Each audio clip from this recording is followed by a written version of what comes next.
पति की मौत के बाद सुधा और उसकी बेटी प्रिया अपनी देवरानी और देवर के सहारे किसी तरह दिन काट रही थी। सुधा का देवर पीयूष तो फिर भी ठीक था, लेकिन उसकी देवरानी बहुत खराब थी। वो उसको फूटी आंख नहीं सुहाती थी। सुबह से बस इस फर्श को घिसने में लगी है। खाना क्या तेरा मरा हुआ पति बनाएगा ऊपर से आकर? खाना मैं अभी बना देती हूँ देवरानी जी, लेकिन मरे हुए इंसान के बारे में ऐसा मत कहिए, और देवर जी के दफ्तर जाने से पहले ही खाना तैयार हो जाएगा। खाना तैयार हो जाएगा? आप ना दिन पर दिन काम चोर होती जा रही हो। अब ऐसा नहीं चलेगा, समझी? चल अब जल्दी से जाकर खाना तैयार करो। बेचारी जेठानी खाना बनाने चली जाती है। उसकी देवरानी हर रोज का काम बस उसी से लेती थी। ऐसे ही समय बीता। सुधा सारा काम अपनी जेठानी और उसकी छोटी 8 साल की बच्ची से लेती। एक रोज सुधा लगातार काम करने के कारण काफी थक जाती है और उसकी तबीयत काफी खराब हो जाती है, जिससे उसे तेज बुखार हो जाता है। उस रोज वो अपने कमरे से बाहर नहीं आती। ये देख देवरानी गुस्से में आ जाती है। क्या है ये सब जेठानी जी? सुबह के 9 बज रहे हैं, अभी तक बिस्तर पर पड़ी हो। आज काम करने का इरादा नहीं है क्या? अंकिता, मेरी तबीयत काफी खराब लग रही है। सर में तेज दर्द भी है। आज मुझसे काम नहीं हो पाएगा। ये सुनकर तो देवरानी गुस्से में आ जाती है। वाह जी वाह, ठूस ठूस कर खाने में तो तुम्हें कोई बीमारी नहीं होती, लेकिन ऐसे काम करने में तुम माँ बेटी को तकलीफ होती है। मेरे घर में मुफ्त की रोटियां तोड़ने को नहीं मिलेंगी, समझी? अपना बोरिया बिस्तर उठाओ और दोनों माँ बेटी यहाँ से चलती बनो। अंकिता उनके सामान की पोटली उठाकर फेंक देती है, साथ ही उन दोनों को घर से भी निकाल देती है। ऐसा मत करो देवरानी जी, मेरी बच्ची के बारे में तो सोचो। मैं उसे लेकर कहाँ जाऊंगी? वैसे भी मैं यहाँ जितना काम करती हूँ उतना कहीं और करूँ तो हमें 2 वक्त की रोटियां तो मिल ही जाएंगी। अच्छा, मुझ पर एहसान जताती है। मिल ही जाएंगी तो यहाँ क्या कर रही है? निकल यहाँ से और भीख मांग कर खा। सुधा अपनी बेटी के साथ घर छोड़कर चली गई। बुखार से तपती हुई वो लगातार अपनी बेटी के साथ पैदल चलती रहती है, लेकिन कुछ दूरी पर चलते चलते उसकी तबीयत और भी बिगड़ने लगती है और वो चक्कर खाकर गिर जाती है। पानी पानी, माँ तुम यहीं रुको, मैं भागकर पानी लाती हूँ। प्रिया भागते हुए पास की नदी में जाती है और वहाँ पड़ी एक प्लास्टिक बोतल में पानी लेकर आती है, लेकिन जब वो वापस लौटती है तो सुधा वहाँ नहीं होती। माँ कहाँ चली गई तुम? माँ, मैं रह नहीं पाऊंगी तुम्हारे बिना। अब प्रिया जोर जोर से रोने लगती है। वो आस पड़ोस के लोगों से अपनी माँ के बारे में पूछती है। साहब क्या आपने मेरी माँ को देखा? मैं क्या तेरी माँ का नौकर लगाऊं जो उस पर नजर रखूं? चल भाग यहाँ से, धंधा करने दे। फिर प्रिया रोते हुए अपनी चाची के घर आ जाती है और उन्हें सारी बात बताती है। मुझे तो लगता है वो अपने यार के साथ भाग गई होगी। ऐसा क्यों बोलती है? क्या पता वजह कुछ और हो। और प्रिया बेटी, अब तुम यहीं रहो हमारे साथ। मैं इसे यहाँ नहीं रखूंगी। इसकी माँ तो अपने यार के साथ भाग गई, लेकिन मैं इसका ख्याल रखूं? नहीं। अरे तुम्हारा क्या जाता है, यहाँ रहेगी तो 2 सूखी रोटी दे दिया कर, बदले में घर का सारा काम करवा लिया कर। ये सुनकर देवरानी खुश हो जाती है। अब वो प्रिया से दिन रात काम करवाती रहती और अपने बेटे का जूठा बासी खाना उसे खाने को देती। मैं नहीं खाऊंगी ये जूठा खाना। ज्यादा बकवास मत कर, नहीं तो ये भी नहीं मिलेगा, समझी? अगर तुझे यहाँ रहना है तो जूठा और बासी खाना ही खाना पड़ेगा। अब वो उसे बासी खाना खाने को ही देती। भूख से मजबूर उसे अब वो खाना ही खाना पड़ता है। एक रोज देवरानी का बेटा अंकुश अपनी माँ से जिद करता है। माँ, मुझे मैक्रोनी खानी है। मेरे स्कूल के थोड़ी दूर पर एक ठेला है, सुना है वहाँ की मैक्रोनी बहुत ही अच्छी होती है। पापा को बोलो हमें लेकर चले वहाँ। सुना है वहाँ बहुत लोगों की भीड़ आती है उसकी मैक्रोनी खाने।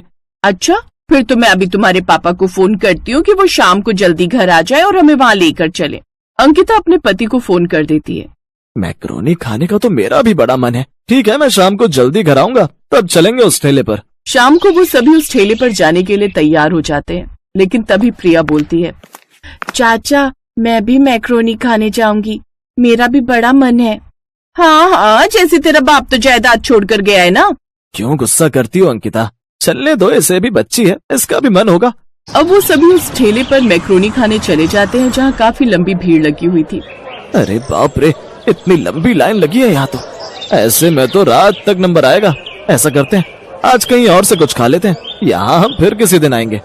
वो लोग वहाँ से जाने लगते हैं, तभी कुछ ग्राहक आपस में बात करते हुए। गजब स्वाद है इस मैक्रोनी वाले के हाथों में। इतनी टेस्टी मैक्रोनी तो हमने आज तक नहीं खाई। ये सुनते ही देवरानी के कान खड़े हो गए। क्या सचमुच में इतनी अच्छी मैक्रोनी है यहाँ की? अब तो हम खा कर ही जाएंगे, फिर काफी देर तक इंतजार भी करना पड़े तो कोई बात नहीं। अब वो भी ठेले पर नंबर लगाने के लिए खड़े हो जाते हैं। फिर जैसे ही उनका नंबर आता है तो ठेले पर खड़ी औरत को देख वो हैरान रह जाते हैं, क्योंकि वो और कोई नहीं बल्कि सुधा ही थी। सुधा को देखते ही प्रिया भागकर अपनी माँ के पास जाती है और उससे लिपट जाती है। माँ तुम जिंदा हो माँ? और तुम यहाँ कैसे? उस दिन तुम चक्कर खाकर गिर गई थी, फिर कहाँ गायब हो गई थी? मैंने तुम्हें कितना ढूंढा माँ, लेकिन तुम कहीं नहीं मिली। बेटी, उस दिन मैं जब तेज तबीयत खराब होने के कारण वहाँ पड़ी हुई थी तब। मुझे बचा ले प्रभु, मेरी बच्ची को अनाथ मत होने देना। तभी वहाँ से एक बूढ़ा आदमी ठेला लेकर आ रहा था। अरे बेटी, तुम्हारी तबीयत तो बहुत खराब है, आओ चलो मेरे साथ, मैं तुम्हें दवाई पानी देता हूँ। लेकिन मैं कुछ कहने सुनने की होश में नहीं थी। फिर ये बाबा मुझे जैसे तैसे अपने घर ले आए। इनकी कोई संतान नहीं थी, इसलिए इन्होंने मुझे यहीं अपने साथ ही रहने दिया और साथ ही मुझे ये बढ़िया मैक्रोनी भी बनानी सिखाई। हमने तुझे बहुत ढूंढा, लेकिन तू हमें कहीं नहीं मिली बेटी। मैं चाचा के घर वापस चली गई थी माँ। मुझे लगा तू वहाँ कभी नहीं जाएगी, इसलिए मैंने तुझे वहाँ नहीं ढूंढा। खैर, अब तू आ गई है ना, तो अब तू अपनी माँ के साथ ही रहेगी। नहीं भाभी, आप दोनों हमारे साथ अपने घर वापस चलिए, इन बाबा को यहीं छोड़िए। अब हम खुद का रेस्टोरेंट खोलेंगे, आप उसी में मैक्रोनी बनाकर बेचना और हम खूब पैसे कमाएंगे। नहीं, मैं बाबा को धोखा नहीं दे सकती। जिस आदमी के कारण आज मैं इतने पैसे कमा रही हूँ, जिसने मुझे छत दी, आप चाहते हो मैं उसे ही धोखा दूं? कभी नहीं।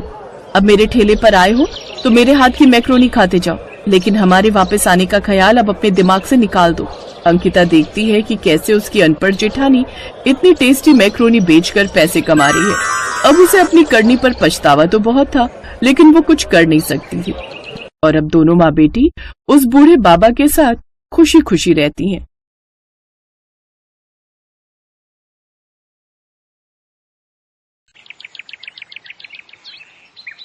अरे बहन जी, घर की बहू में तो साक्षात माँ अन्नपूर्णा का वास होता है।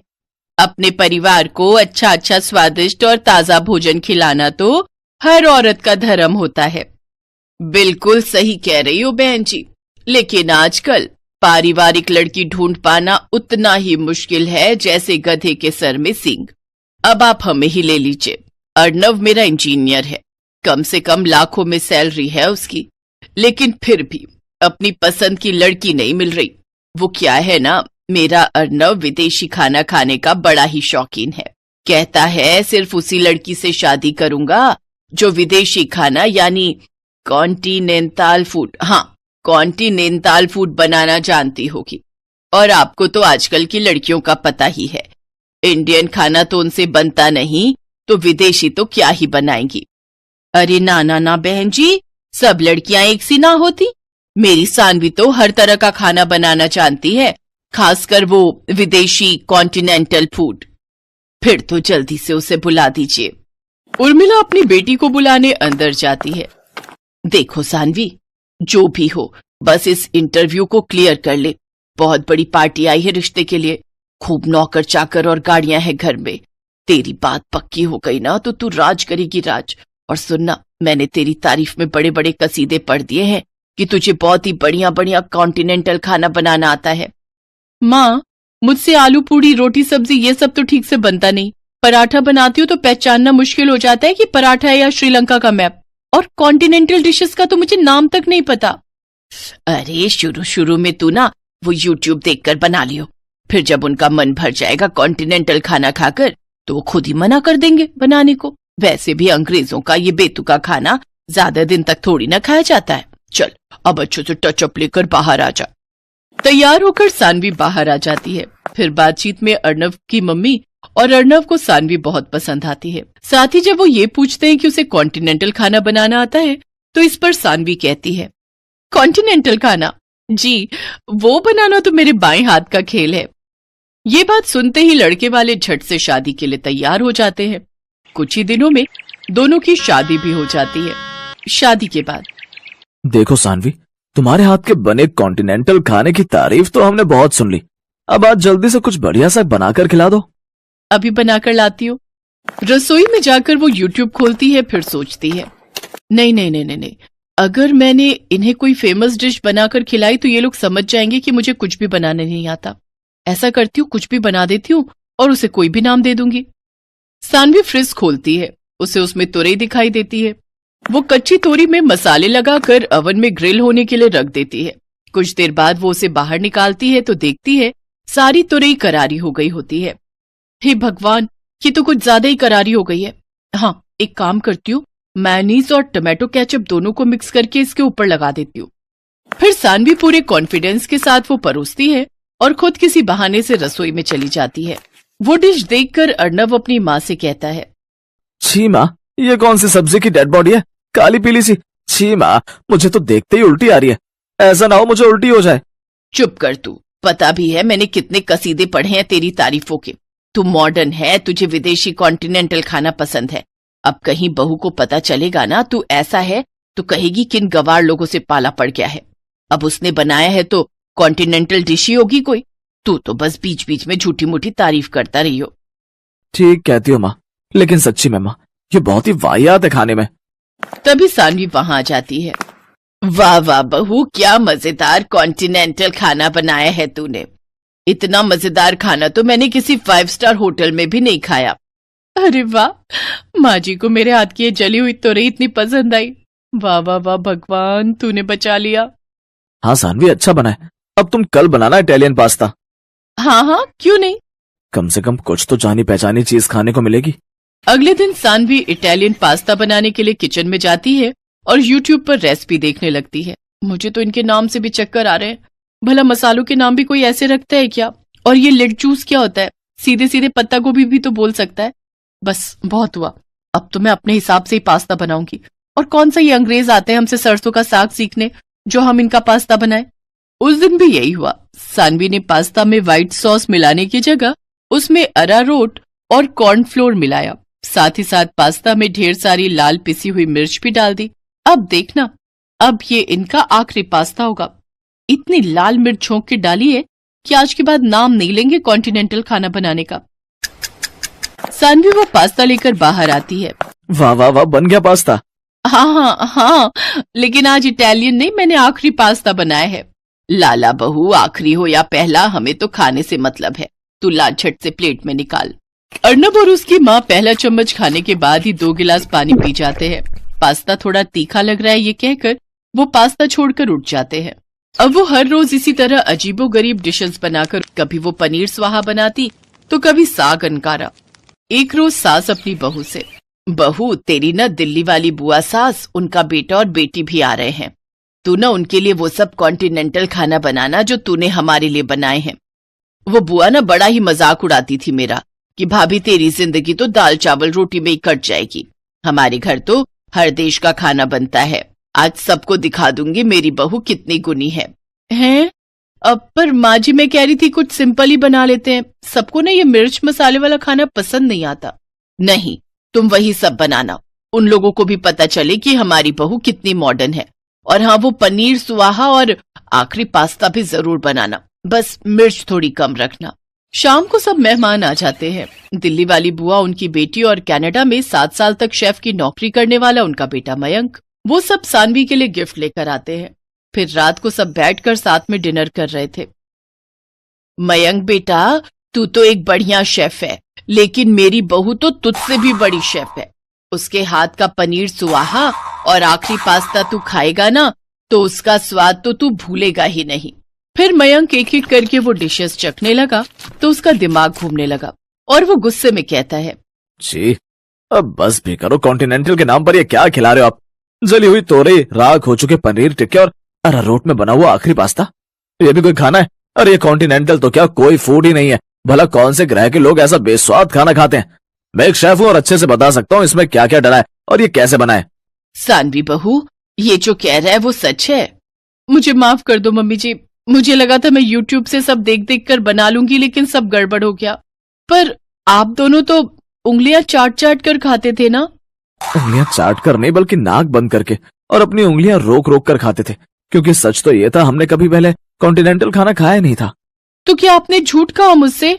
हाँ बेटा, जैसे शादी करने के लिए तेरी माँ ने झूठ के पहाड़ बनाए ना, वैसे ही मैंने भी बनाए। हाँ, और आप दोनों के इस झूठ में आखिरी पास्ता हम दोनों का बन गया। ये बात सुनकर सभी जोर जोर से हंसने लगते हैं।